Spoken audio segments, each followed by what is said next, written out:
Está no ar, abre aspas, o primeiro jornal multidigital do eixo SP-Rio.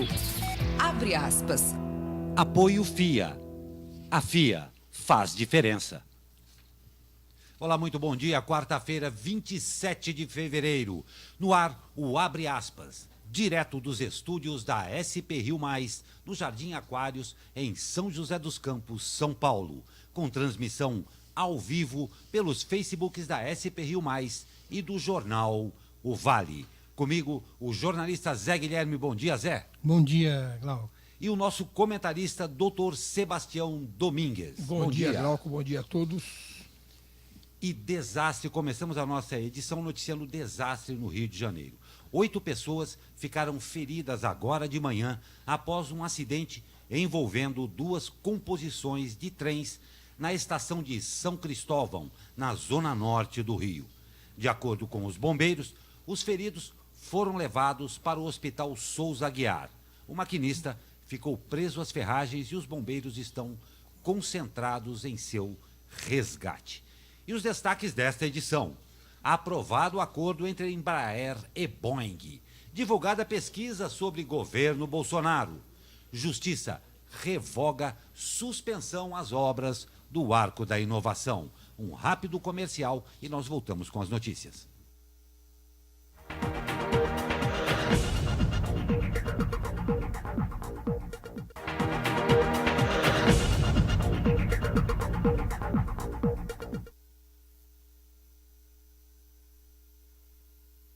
Você que nos vê agora, preste atenção nesse recado importante.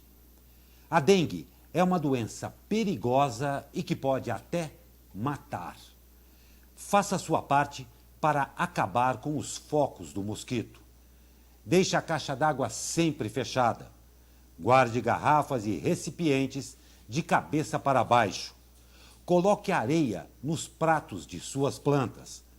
Tire a água e guarde os pneus em lugares fechados.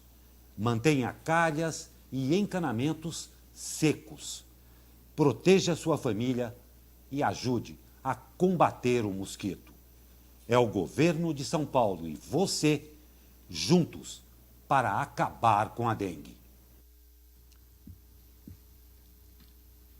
Semana muito esperada para o Brasil inteiro, é semana pré-carnavalesca. E tem promoção aqui na SP-Rio+.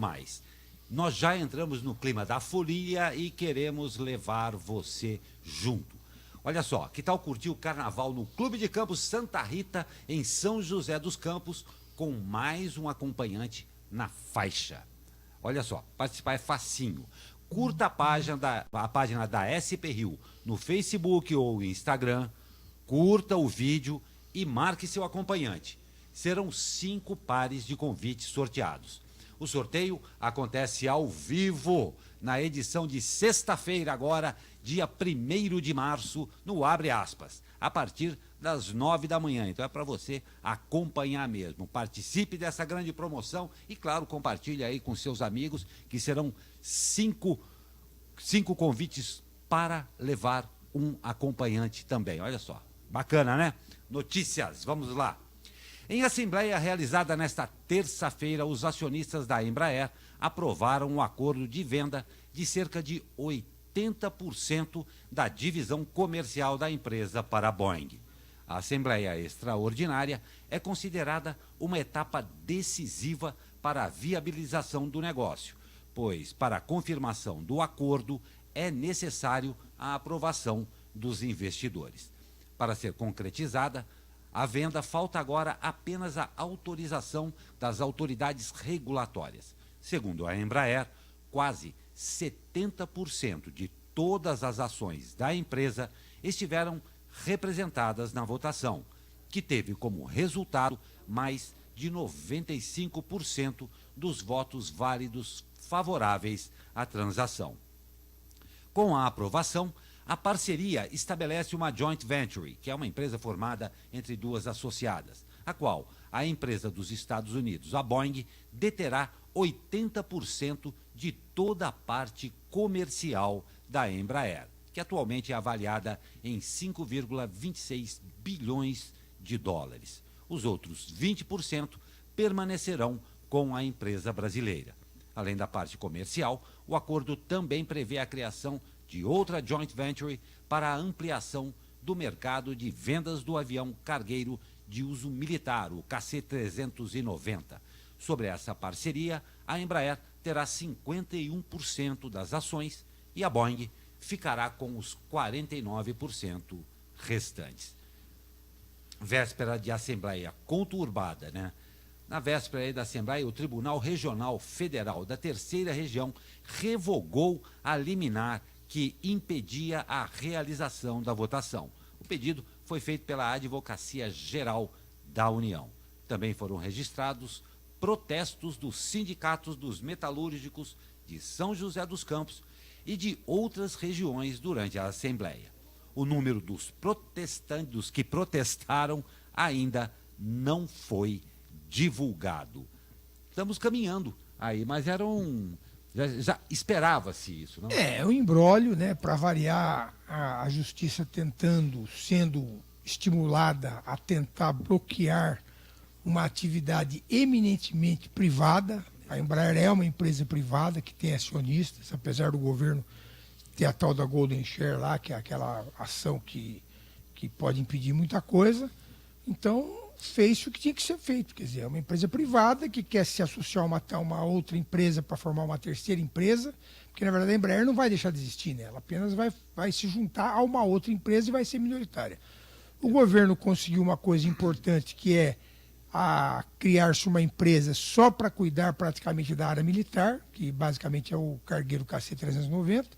Com isso, ela detém o controle dessa empresa militar e pode controlar também os segredos, os desenvolvimentos. Esse cargueiro, na minha opinião, vai ser, que não entendo nada de avião, mas até um pouquinho, que eu sou egresso da aeronáutica, mas para mim vai ser um sucesso esse avião, né, porque ele vai substituir os Hércules, né, que já estão no fim da vida útil deles, que ele pousa em qualquer tipo de campo, leva muita carga, muito versátil, e se deu muito bem em todos os testes de certificação, superando, inclusive, os índices de segurança que são exigidos nesse tipo de avião. Então, eu acho que a Embraer vai ter um grande futuro. Quer dizer, vai continuar em São José, vai continuar tendo emprego, né? E ela vai crescer cada vez mais. Porque, na verdade, a Boeing ela tem ao redor do mundo, eu não lembro o número, mas são dezenas de empresas parceiras que produzem para a Embraer nos Estados Unidos. Então, para a Boeing, né? A Embraer vai ser mais uma dessas e com certeza vai ser bom para a Embraer. Não tem dúvida, e o KC-390 realmente no mercado mundial ele é considerado de altíssimo nível em termos de comparação com todos os cargueiros, principalmente pela faixa em que ele opera. Ele não é como um A400 da Airbus, que é grande enorme, demais, né? Exatamente. Como o C-17 americano, ele tem uma categoria que tem tudo para fazer muito, muito sucesso mesmo. E ontem o governador de São Paulo, João Dória, disse haver 3 empresas interessadas em comprar a fábrica da Ford, mas não citou os nomes. Dória prometeu ajudar a encontrar um comprador para a fábrica. Segundo matéria veiculada no G1, o governo paulista se recusou a comentar as negociações de Caoa com a Ford. Um representante da Ford negou que a Caoa tenha abordado diretamente a montadora sobre a compra da fábrica. Vamos ver. O que acontece é o seguinte, né? Tem chinês na história. Tem chinês com certeza, na história. entendeu? Está difícil de não ter chinês na história ultimamente. Pode ter certeza que tem chinês. E se bobear concorrente da Caoa Sherry, né? Porque, teoricamente, a Caoa Sherry não precisa de fábrica, porque ela já tem uma fábrica em Jacareí, tem a fábrica lá em Goiânia, Anápolis, eu não lembro a cidade. Então, eu acho que é mais provável que um outro chinês entre nessa história aí. Vamos acompanhar. Mas o Dória já assumiu são a 13 empresas, né? Quer dizer, na verdade isso aí, ele está dizendo isso agora, mas Exato, né? Com certeza essa história já está rolando há muito tempo, né? Quer dizer, a Ford já deve ter essa intenção há tempos, já deve ter comunicado ao governo do Estado, e o governo do Estado está se movimentando, que é muito importante. Vocês não sei se lembram, mas o Dória, quando era prefeito de São Paulo, ele fez várias viagens internacionais atrás de investidores. Singapura, Nova York, várias viagens. E nessas viagens, ele e os secretários dele fizeram muitos contatos. Então ele tem uma porta, ele tem lá um portfólio, um caderninho de endereços que ele pode ir atrás do pessoal, né? E vamos acompanhar também. E foi divulgado ontem a primeira pesquisa sobre o governo de Jair Bolsonaro. O levantamento foi realizado pela CNT, a Confederação Nacional do Transporte, em parceria com o Instituto MDA, e indica que a avaliação pessoal do presidente conta com 57,5% de aprovação, com 28,2% de desaprovação e 14,3% dos entrevistados não souberam opinar. Já na avaliação do governo federal, 38,9% consideram a gestão regular e 13,1% não souberam responder. Foram ouvidas cerca de 2.002 pessoas em 137 municípios de 25 unidades federais nas 5 regiões do país, dentre os dias 21 a 23 de fevereiro. A margem de erro é de 2,2 pontos percentuais e com 95% de nível de confiança. Tá boa? Só pra, aqui, eu não ouvi direito o número que consideram positivo, Ótimo, né? bom. É 38,9% positivo, né? Positivo. 19% ruim e 29% regular. Se você somar regular, ótimo e bom, dá mais de 60%. Segundo, eu não acompanhei direito isso, mas parece que esse índice dele está abaixo do Fernando Henrique, do Lula e da própria Dilma na mesma fase No de início, governo. Na mesma fase de governo, né? Quer dizer, que são quantos dias? Não deu nem 100 dias ainda. De qualquer forma, a maior parte ainda está aprovando, né? Quer dizer, esse governo tem duas características que são marcantes. A primeira delas é o seguinte: fala mais do que pensa, né? Quer dizer, ele fala, depois ele fala, puxa vida, não era Fala bem antes de assim, pensar. ou de conversar com quem entende. Por outro lado, a outra característica é ele que se retrata, né? Quer dizer, ele vai lá e fala, não, falei bobagem, vamos voltar atrás. Mas precisa tomar cuidado, porque cada vez que um membro do ministério ou o próprio presidente fala, o impacto é grande, né? Muito Até o momento que perder a credibilidade, que daí ninguém dá bola mais porque ele fala. Não tem dúvida. E o governo federal retira da Constituição trecho que determina a reposição da inflação para benefícios acima do salário mínimo pagos a aposentados e pensionistas. Atualmente, a Constituição assegura esse reajuste seguindo o índice anual do INPC, o Índice Nacional de Preços ao Consumidor. Com a mudança, o termo valor real será excluído da seção dos reajustes a servidores. Com isso, essa mudança passa a ser votada como lei complementar, que ainda vai ser apresentada pelo governo e possui maior facilidade ao ser aprovada.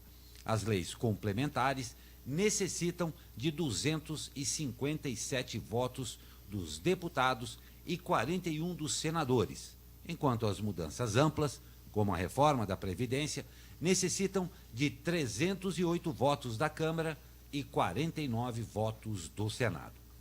Com isso, o governo poderia ter mais liberdade na porcentagem desse reajuste.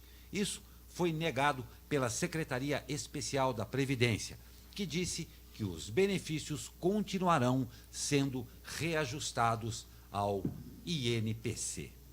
Pois é, mas se vai reajustar, então por que está tirando da lei, né? O que ele quer, na verdade, é ter o que se chama de flexibilidade, né? Porque reajuste automático pela inflação, numa inflação baixa vai bem, mas se a inflação sobe muito, você acaba retroalimentando a inflação, porque nós estamos falando de servidor público. Quer dizer, se o governo gasta demais, que é o que está acontecendo hoje, ele gasta mais do que arrecada, isso é um fator inflacionário e de descrença dos investidores.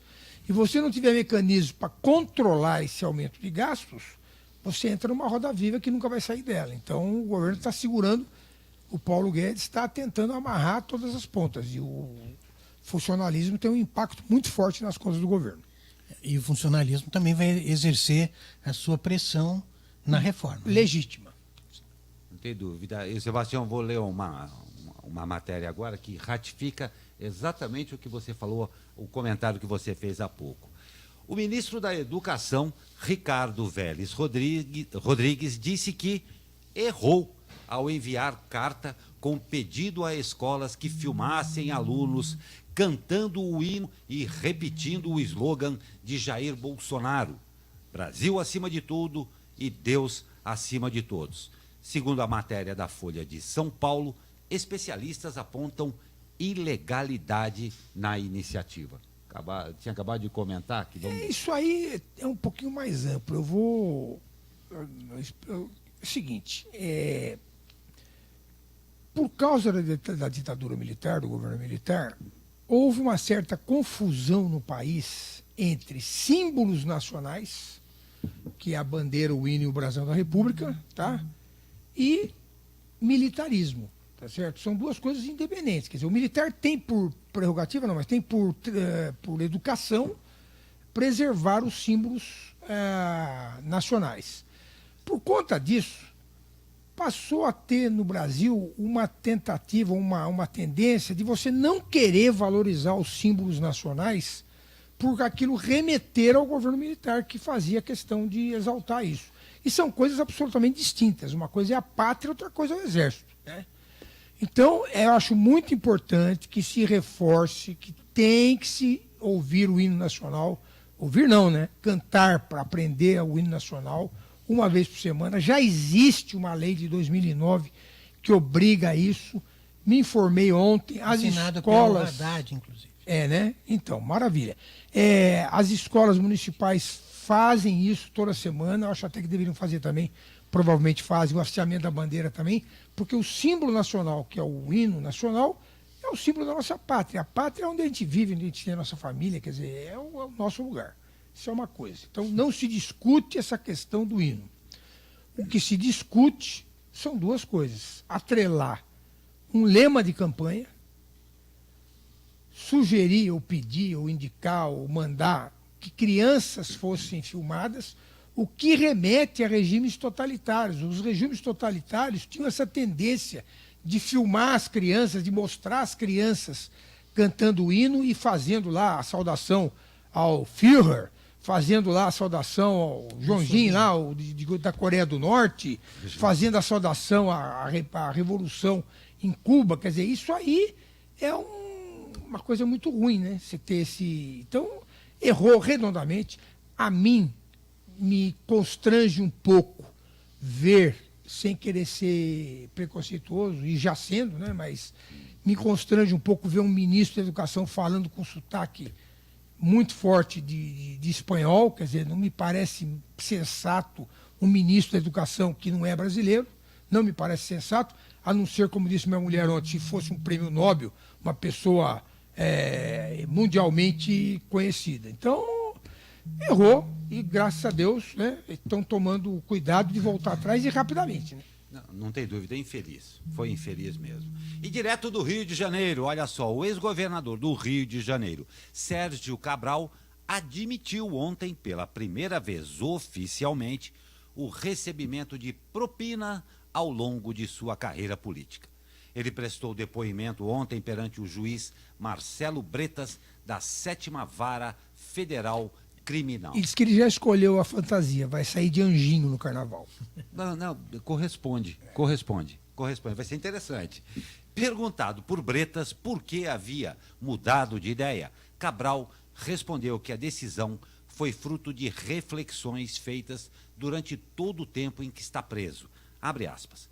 2 anos e 3 meses preso, conversando comigo e com minha consciência. Tudo que minha família tem passado. Em nome da minha família e da história, resolvi falar a verdade, disse o ex-governador. Fecha aspas, né? Fecha aspas. Ele citou ainda o então vice-governador e secretário de Obras Luiz Fernando Pezão, entre os que recebiam propinas. Abre aspas, para o Pezão, eram cerca de 150 mil por mês. O Eduardo Paes, como meu secretário de Esportes, jamais recebeu benefícios, mas recebeu doações do Skin e do Arthur Soares para a sua campanha, que foi a da Prefeitura do Rio de Janeiro. Segundo Cabral, a campanha de Pezão ao governo do estado custou 400 milhões, ao ser lembrado por Bretas de que, anteriormente, tinha negado esses fatos. Cabral declarou que havia faltado com a verdade. Abre aspas, eu peço desculpas porque eu menti. Fecha aspas, foi um erro meu, de postura, de apego a poder, a tudo isso. Um vício, disse no depoimento. O comentário do jornalista Zé Guilherme. Eis a questão. Né? Sobrou para todo mundo. O governador do Rio de Janeiro, ao falar do Marcelo, para o juiz Marcelo Bretas, contou detalhes que incriminam ainda mais o ex-governador Pezão, que já está preso, por sinal, também o ex-prefeito do Rio, Eduardo Paes. Fala que ajudou Paes nas eleições com dinheiro de Caixa 2. Paes diz que suas contas foram aprovadas pela Justiça Eleitoral. O ex-governador, condenado a quase 200, 400 é muito, né? 200 anos de prisão, fez insinuações também graves contra a organização social pró-saúde, a padres católicos e, por tabela, ao Dom Orani, lá, o cardeal arcebispo. Ele diz que precisava fazer isso por sua família, como já visto na reportagem, e afirma que o dinheiro e poder se tornaram um vício para ele. O mais chocante para todos que acompanharam os vídeos dos depoimentos é a desfaçatez e a naturalidade com as quais Sérgio Cabral trata do assunto. Milhões são tratados com centavos. E tudo parece trocado nesse antro de luxo dos corruptos. E o Cabral ainda diz que fala porque tem um compromisso com a história. O que eu comentei com você antes, né, Zé? O Cabral teve uma carreira política meteórica, né? Baseada no carisma dele. Né? Brilhante. Brilhante, né? Não, brilhante eu não quero usar esse termo, porque... Não, mas no começo eu acho que tinha esse brilho da novidade de um cara... É brilhante no sentido de brilhar, tá bom. Então não no sentido de uma coisa genial, mas tudo bem. Porque assim, então ele teve uma ascensão muito grande baseada em quê? Baseada no voto popular, no carisma dele, na popularidade dele e provavelmente no populismo também. O fato concreto é que ele deve a ascensão dele a essa população que acreditou nele. Será que ele está tendo realmente um arrependimento sincero e, em resposta a essas pessoas que acreditaram nele, procurando de uma certa forma se redimir do que ele fez? Agora, também acredito que o mecanismo, né, a engrenagem, como apareceu no filme lá, o mecanismo é forte. Quer dizer, se você entra no mecanismo, você acaba sendo, e concorda com ele, você é tragado por ele e passa a ser uma rotina você receber milhões no palácio, como ele mesmo admitiu que receber dinheiro vivo no palácio. Quer dizer, é o cúmulo da falta de vergonha. Quer dizer, o cara nem se dá o trabalho de sair do gabinete dele para pegar propina. Ele pega propina no próprio ambiente de trabalho. Ressaltando o seguinte, que ele está dizendo uma coisa que outros delatores já disseram, que o Eduardo Paes nunca pediu nada em troca de dinheiro. Recebia para a campanha e tal, mas nunca pediu nada em troca. Não sei se isso é... Caixa 2. Não sei se é melhor ou pior, mas é fato concreto. E o problema é saber o que está por trás dessa repentina bondade dele, né? Quer dizer, tem aquele aspecto que eu falei no começo, mas há quem diga também que existem delações ocorrendo no Rio de Janeiro e que ele, ao falar tudo isso que ele está falando, ele vai enfraquecer essas delações, ou seja, vai todo mundo ficar na cadeia tanto tempo quanto ele. Seria uma espécie de vingança dele. Vamos aguardar para ver os desdobramentos. Pois é, eu como brasileiro já me sinto aviltado em ouvir toda essa coleção que a gente fica sujeito aqui. Eu imagino ainda mais o carioca de bem mesmo, ouvindo tudo isso. Como você falou, é uma Sendo enorme... que muitos tiveram problemas financeiros e ainda estão tendo sérios, né? Seríssimo. Por falta de dinheiro mesmo, né? Do Estado não conseguir pagá-los. Né? Não tem dúvida, é muito, muito lamentável. Nós vamos a um rápido comercial e voltamos com mais notícias já já.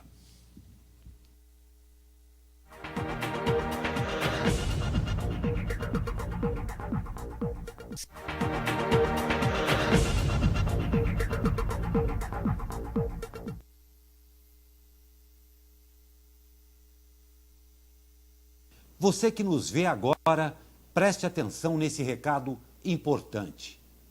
A dengue é uma doença perigosa e que pode até matar. Faça a sua parte para acabar com os focos do mosquito. Deixe a caixa d'água sempre fechada. Guarde garrafas e recipientes de cabeça para baixo. Coloque areia nos pratos de suas plantas. Tire a água e guarde os pneus em lugares fechados. Mantenha calhas e encanamentos secos. Proteja sua família e ajude a combater o mosquito. É o governo de São Paulo e você, juntos, para acabar com a dengue. Pois é, na semana especial do Carnaval, a Rio Mais tem uma promoção especial para você. Quer curtir o Carnaval no Clube de Campo Santa Rita, em São José dos Campos, com um acompanhante inteiramente na faixa, de grátis? Então, para participar é muito fácil. Você curte a página da SP Rio Mais no Facebook ou no Instagram, curte o vídeo e marque o seu acompanhante. Serão 5 pares de convites sorteados. Você não pode perder, hein? O sorteio vai acontecer ao vivo na edição desta sexta-feira, dia 1º de março, aqui no Abre Aspas, a partir das 9 horas da manhã. Entra lá no nosso Facebook ou Instagram, participe, compartilhe com seus amigos, porque a chance é essa de passar um ótimo carnaval aqui em São José, nesse belíssimo clube que é o Clube de Campo Santa Rita. E agora vamos para o tempo, e hoje com a novidade aqui da minha amiga Camila Brasiliense. Bom dia, Camila. Bom dia, Glauco Torres. A quarta-feira vai ser de tempo instável no estado de São Paulo. O dia vai ficar com predomínio de céu nublado e há previsão de chuva fraca a moderada ao longo do dia, sendo essa chuva um pouco mais intensa a partir do período da tarde, onde ela pode vir acompanhada de raios e rajadas de vento. Hoje as temperaturas vão continuar estáveis, um pouco mais amenas do que no início da semana. Então a máxima para hoje é de 28 graus no Vale do Paraíba, 25 graus na capital paulista e 21 graus na Serra da Mantiqueira. Camila Brasiliense, do Tempo Vale, para o jornal Abre Aspas. Obrigado, Camila. E falando sobre o tempo aí, uma árvore de grande porte caiu sobre um veículo na Avenida 9 de Julho durante a forte chuva que atingiu São José dos Campos na tarde de ontem. De acordo com o Corpo de Bombeiros, as 2 pessoas que ocupavam o carro não se feriram. O acidente ocorreu por volta das 15 horas. Então, Sebastião, conhece se existe um programa de monitoramento das árvores? Porque existem várias árvores que caem, lógico que é um acidente, mas existem muitas árvores que estão velhinhas, né? Existe em São José um programa de monitoramento, muito antigo, inclusive. E, na verdade, é o seguinte, você cortar uma árvore em São José é complicado. Porque primeiro que você não pode fazer porque é crime ambiental. Aí você tem que pedir para a prefeitura tem uma equipe, tá certo? Com técnicos, engenheiro florestal, agrônomo e tal, que avalia a condição de saúde da árvore para ver se ela pode ser cortada ou não. Essa semana mesmo acabaram cortando 2 ali na São João, perto ali do Pão de Açúcar Minuto e tal. Quer dizer, o pessoal está de olho. O problema é que a quantidade de árvores é muito grande, né? Quer dizer, provavelmente a gente vai ter que pensar em desenvolver algum tipo de equipamento que faça isso de forma mais efetiva, né? Sei lá, um ultrassom que você vai passando e ver como é que está a condição dela, fotos de satélite. A prefeitura, não sei se vocês sabem, mas ela compra fotos de satélite a cada 15 dias de toda a cidade, né? E fazem comparações das fotos para ver o que está acontecendo, para ver a questão da ocupação urbana irregular. De repente, você poderia, um software que faria a avaliação da posição das árvores, porque com certeza ela deve começar a apresentar uma inclinação, porque o que acontece é que ela vai ficando mais pesada, né? E ela começa a se inclinar, e talvez, de repente, dessa inclinação poderia servir de índice para avaliar melhor a árvore. Né? Quando cai a chuva, ela fica mais pesada. Mais pesada por causa da água, e aí acaba caindo. Né? É isso. E sobre o Arco da Inovação, na tarde de ontem, a Justiça revogou a decisão que havia suspendido as obras do Arco da Inovação em São José dos Campos. O juiz Silvio José Pinheiro dos Santos aceitou os argumentos apresentados pela Prefeitura de que os dados anteriores do próprio governo estavam equivocados. Nesses dados repassados pela Prefeitura ao Ministério Público, apontavam que, com a construção da ponte, o nível de serviços da via estaria pior do que hoje, sem a ponte estaiada. Na última audiência, a Prefeitura informou que os dados não são referentes a um cenário com a ponte, mas sim de um problema que seria enfrentado se a obra não fosse realizada. A gestão municipal se comprometeu a adotar medidas que priorizem o transporte público. A Prefeitura deve apresentar em até 3 meses um comparativo de investimentos financeiros em transporte público e transporte individual. Será que agora vai? Agora vai com certeza. Agora eu quero saber o seguinte: se esses dias parados todos, se a construtora não vai querer cobrar isso da Prefeitura, porque ela teve prejuízo. Certamente, né? E se o judiciário vai arcar com esse prejuízo que ele provocou, né? Bom, fato notável aí é o Ctrl-C, Ctrl-V, criando problemas de novo, né? Porque essa história aí eles mandaram os dados que aconteceriam se a ponte não fosse construída, e acabou no texto ficando como se a ponte fosse construída. Isso aí é Ctrl-C, Ctrl-V, com certeza, e a falta de uma revisão, né? Quer dizer, porque nesse tipo de problema, o que acontece é o seguinte: você faz o texto, está claro para você, você pede para uma pessoa colocar no processo, alguma coisa desse tipo, e não houve uma terceira pessoa fora de todo o contexto para ler a matéria toda de forma isenta para ver o que estava escrito. Porque claramente o que estava escrito estava errado, né? Isso levou, e na verdade a juíza só acatou a liminar por causa desse texto. Então a responsabilidade mesmo foi da Prefeitura, né? Vamos acompanhar também. E acompanhando a farra das viagens, você se lembra?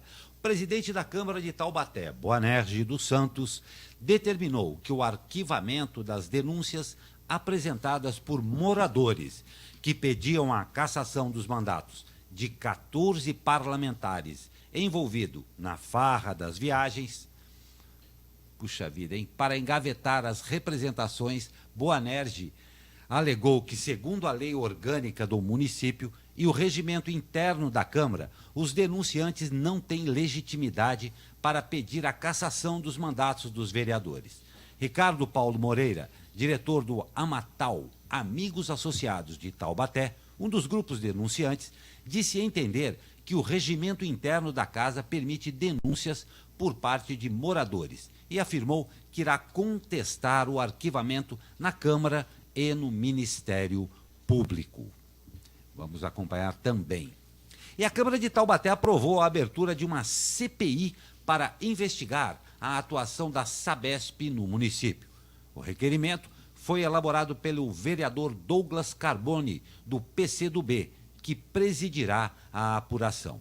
No requerimento, Carboni alegou que é preciso averiguar se há falhas na prestação do serviço da concessionária, devido aos inúmeros relatos que munícipes têm recebido de água suja em suas residências. Em nota, a Sabesp informou que estará à disposição para fornecer todas as informações necessárias, colaborando no que estiver ao seu alcance para oferecer os melhores serviços.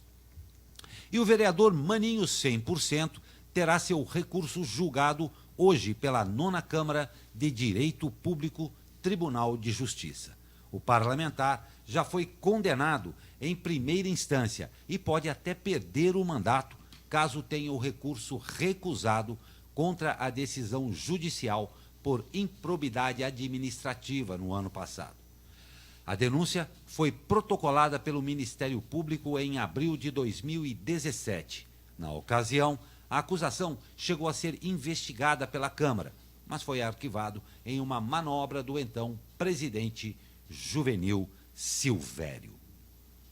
E no último final de semana, Juvenil Silvério foi eleito presidente do PSDB de São José dos Campos. A estratégia do partido é lançar a candidatura do vereador para a prefeitura no ano que vem. Juvenil teria como vice Anderson Farias, secretário de Governanças de Felício Ramute. Presidente da Câmara até o fim do ano passado, Juvenil se diz animado com a missão recebida pelo partido. É isso mesmo? Eu não entendi o que você falou. O Juvenil está sendo cotado para ser candidato a prefeito? E aí você emendou com o vice Anderson.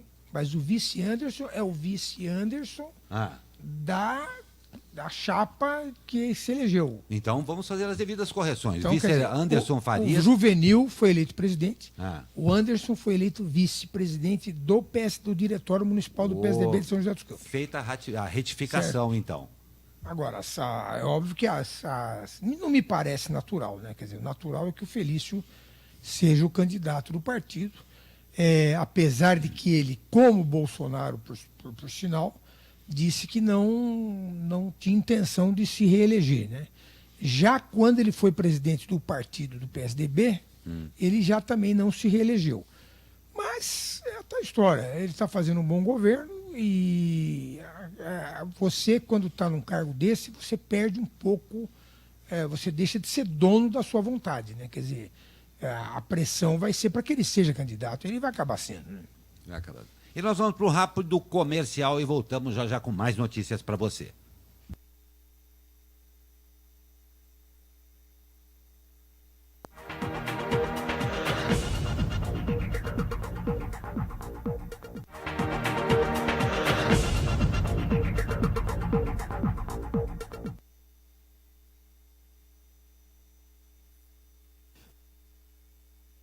Você que nos vê agora, preste atenção nesse recado importante. A dengue é uma doença perigosa e que pode até matar.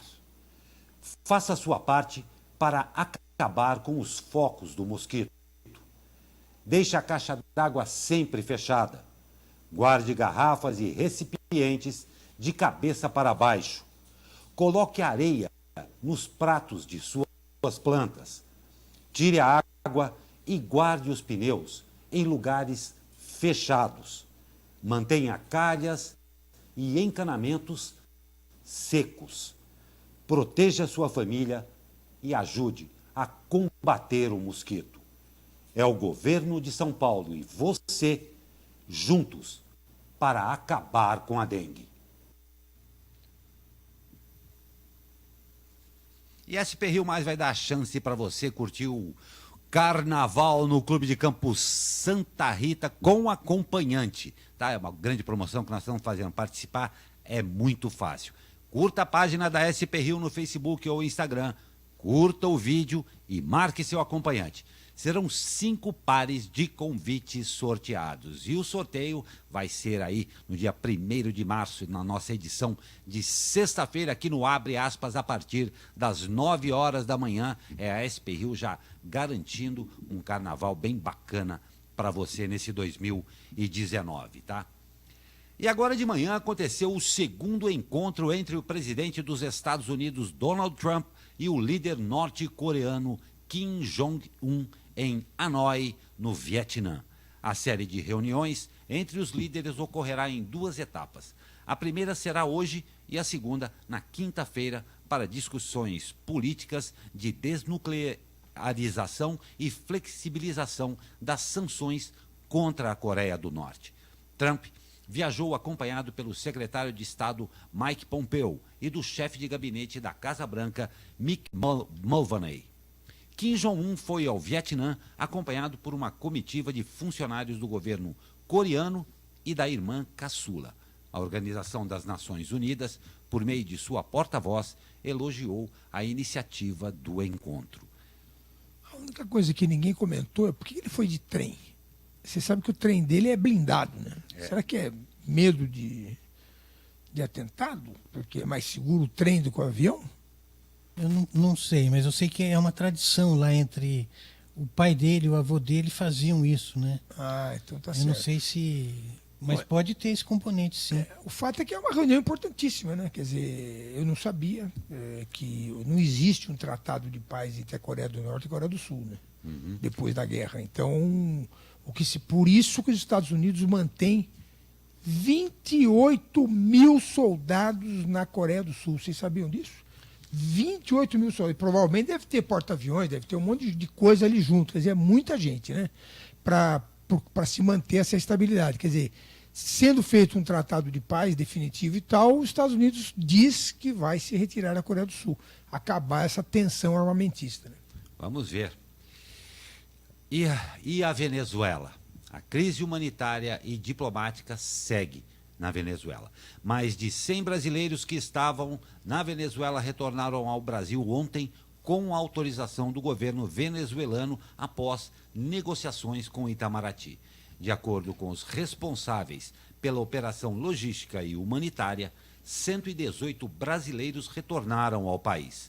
Segundo Itamaraty, um grupo de 38 caminhoneiros brasileiros aguarda liberação e devem chegar a Pacaraima ainda hoje. Entre os brasileiros que conseguiram retornar estão 9 mulheres que foram submetidas a cirurgias plásticas na Venezuela.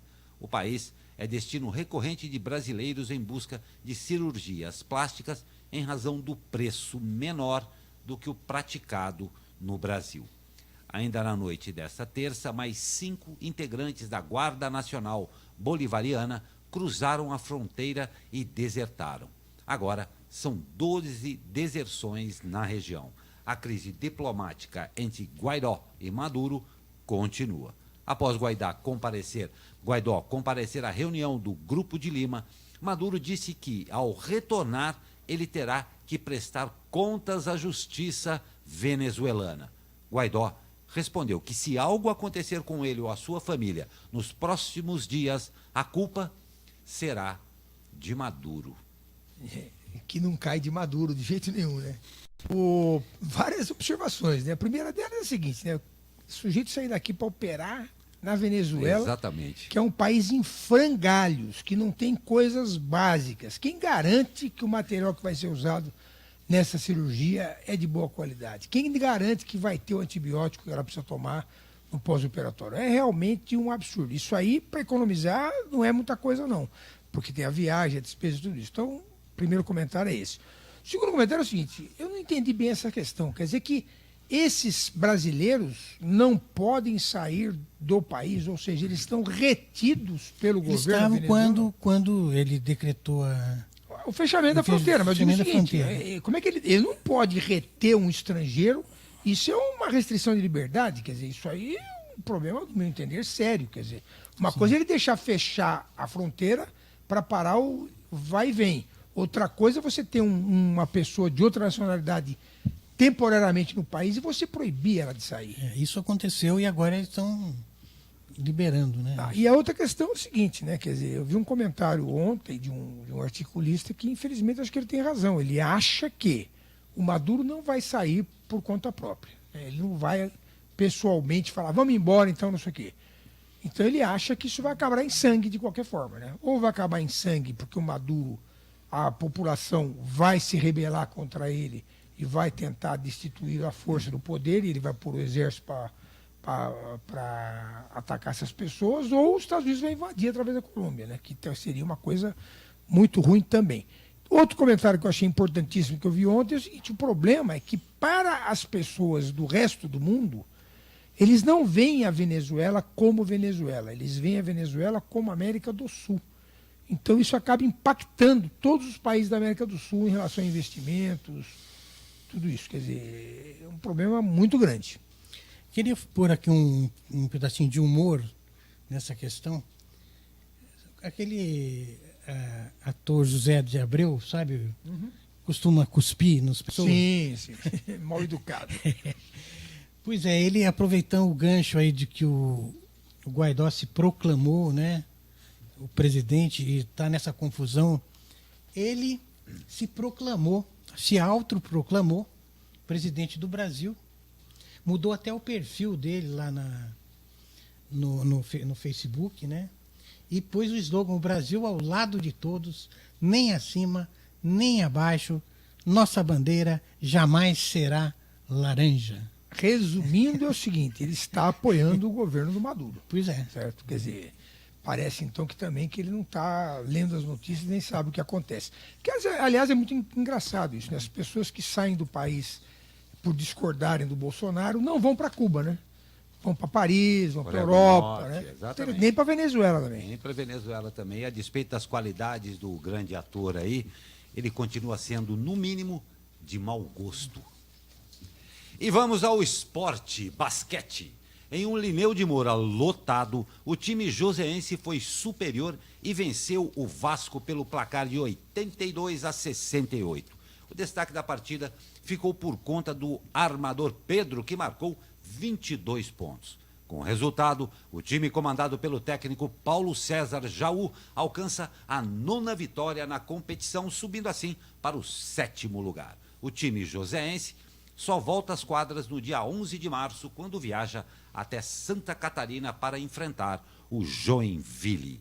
Mas o destaque já acabou a notícia, não? A notícia acabou. Então, o destaque da partida mesmo foi o que eu vi hoje na televisão. Ah.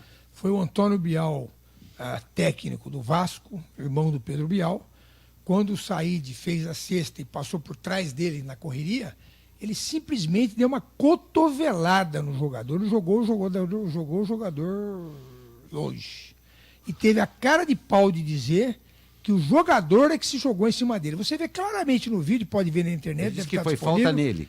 Não, o técnico, né? Ele pegou Então... e deu uma cotovelada, jogou o braço para trás em cima do cara.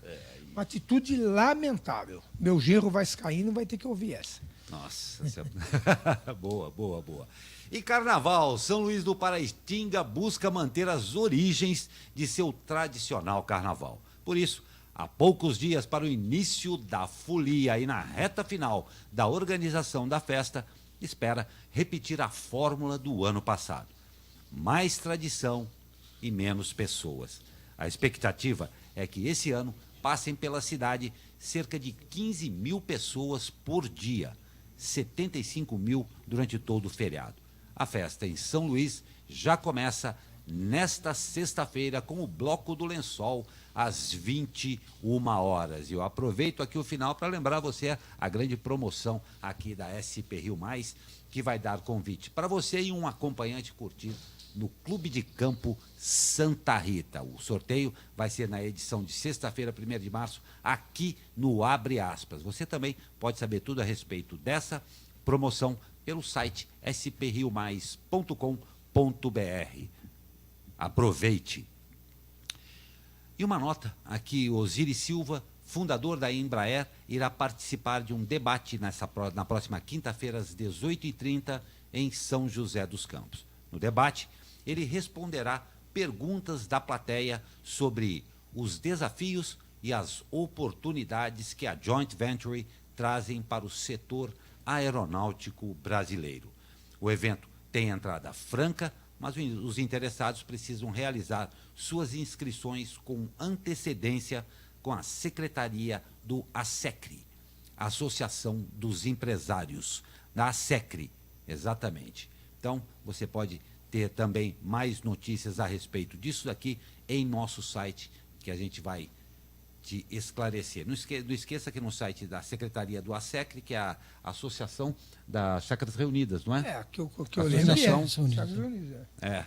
No site da SP Rio tem lá o telefone para você se inscrever. Legal. Exatamente. E nós vamos encerrando a edição de hoje, agradecendo a presença do Dr. Sebastião, meu caro amigo Zé Guilherme, jornalista, e voltaremos amanhã a partir das 9 da manhã com mais um Abre Aspas. Ótimo dia para você e até amanhã.